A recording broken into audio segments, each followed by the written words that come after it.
The story of the pepper wreck, a giant Portuguese cargo ship, started here, in Portugal on the beautiful coast of Lisbon, over 400 years ago. This magnificent sailing ship was built around 1605 and was as long as 4 houses. A tremendous space for one special commodity, for pepper. Why did they need these tons of pepper back then? Let's dive deeper. Pepper, a tropical climber, was growing only in India at the time. Their fruits are the peppercorns.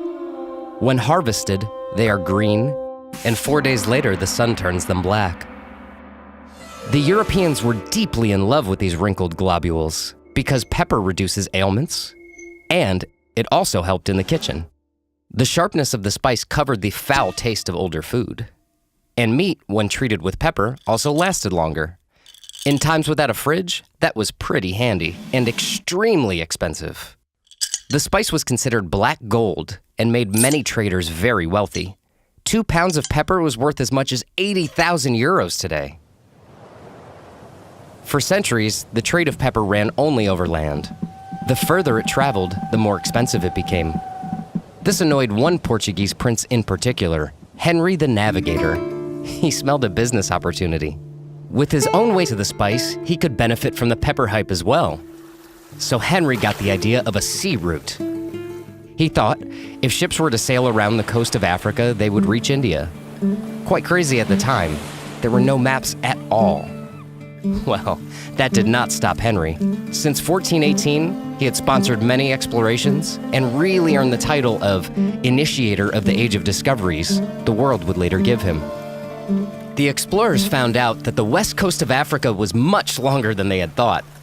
But to get over it, they did not just need better knowledge in navigation and cartography. The Portuguese also needed faster ships, and bigger ones, for more provisions, and of course for more cargo space, so that the long tours would be worthwhile. Over the decades, the Portuguese became the best shipbuilders, and this one was their absolute star, the Portuguese Indiaman.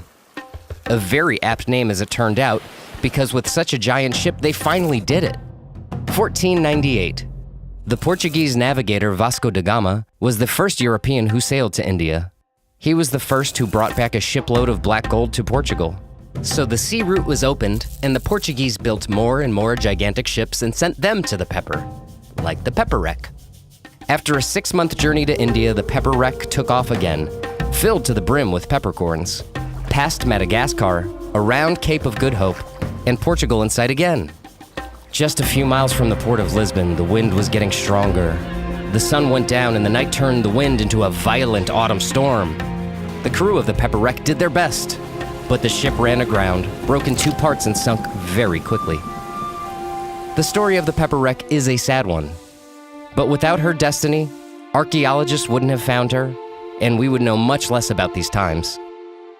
The vision of Henry the Navigator and the discovery of Vasco da Gama back then made Portugal rich and the #1 country in international trading. These first steps of globalization are full of exciting stories about Portuguese seafaring. Have fun exploring!